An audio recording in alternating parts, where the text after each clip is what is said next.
Hi and welcome to In the Chair. I'm Brenton Garen, your Executive Editor of Westside today. I'm joined by Paul Watkins, who is the Chief Administrative Officer at UCLA Medical Center, Santa Monica. Paul, thanks for joining us today. Thank you. Well, thanks for inviting me. I'm glad to be here. UCLA's hospitals in Santa Monica and Westwood were recently honoured for its green practices.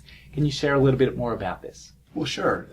We, like many organizations, are working on our green practices, if you will, or sustainability. And in healthcare, we have an organization that kind of oversees that across the entire country, actually internationally. And we've been working with this organization for 4 years now, and this is the fourth year that we are recognized for our efforts around waste reduction, utility reduction, water usage, those kinds of things.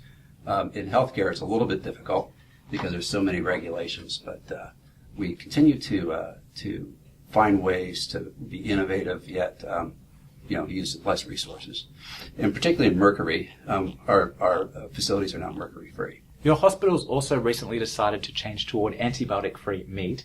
Can you tell us a little bit about that decision?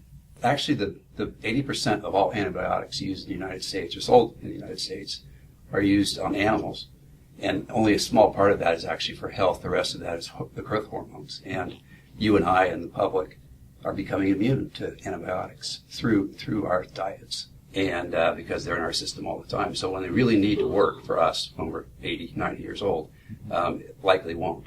So that's really the health risk. And really the way to reduce that is just to stop using products with antibiotics. And so we've done that and in our hospitals. And it really is more, symbolic at this point, trying to get other organizations to do the same. So there's quite a cost to it. It's much less expensive for the antibiotic meat because it's growth hormone. But nonetheless, we made that decision, and we're happy to do it. Mm-hmm. Well, let's talk about the Santa Monica campus. It's recently undergone some changes. Is that project fully complete? Well, we rebuilt the hospital entirely, basically built a horseshoe-shaped hospital around the existing, the then existing 10-story tower, and we are 98% complete. We just opened our 15th Street garden, which was the site of the 1955 tower that we just finished taking down. Mm-hmm. And we are doing some finishing touches on the outside and doing the connecting corridors on the inside. We couldn't build that space until the tower was down. So, but within the next year, we should be 100% complete and starting new projects by then. The hospital recently announced plans to open a new Stewart House. Can you share what Stewart House is and what this new facility will do for the community? Yes, well, the Stewart House is a facility where we provide services to children who are victims of sexual abuse. And it's part of our rape treatment center that we operate at the Santa Monica Medical Center, which is actually a model for the entire country, and as is the Stewart House. Unfortunately, there is more need of those services for children. And so we are expanding, in fact, doubling our space by building them a new building. It's a place where children can come for their therapies.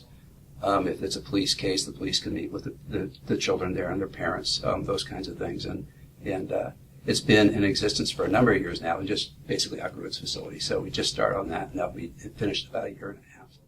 Finally, what challenges lay ahead for your hospital and the rest of the UCLA Health System? Well, in healthcare reform, as all other facilities are dealing with, we are seeing more patients. And we at UCLA were already at near capacity on our inpatient side, inpatient beds. And so we do have a bed crunch, so to speak. The Santa Monica campus is not quite as impacted as the Westwood campus, but we're close. We are 100% filled midweek, just about every week now. And it goes down the weekends and an average of about 85% full, or what we call our census of 85%. The next 5 years will be interesting. We're seeing a lot of mergers and acquisitions. We have acquired some clinics, some primary and secondary care clinics over the last few years, and that's been part of our reason for growth. Frankly, we don't know exactly how it's going to end up and how it will work out. We know we need to be very cost effective and be able to deliver more care with more patients, but also to continue to improve quality and outcomes. So we're well on our way to doing that. In fact, our quality scores have been quite good at Santa Monica, And we have actually seen quite an increase in our patient satisfaction scores too. So even though we're putting more patients through, the patients are feeling good about their experiences, which is really important to us.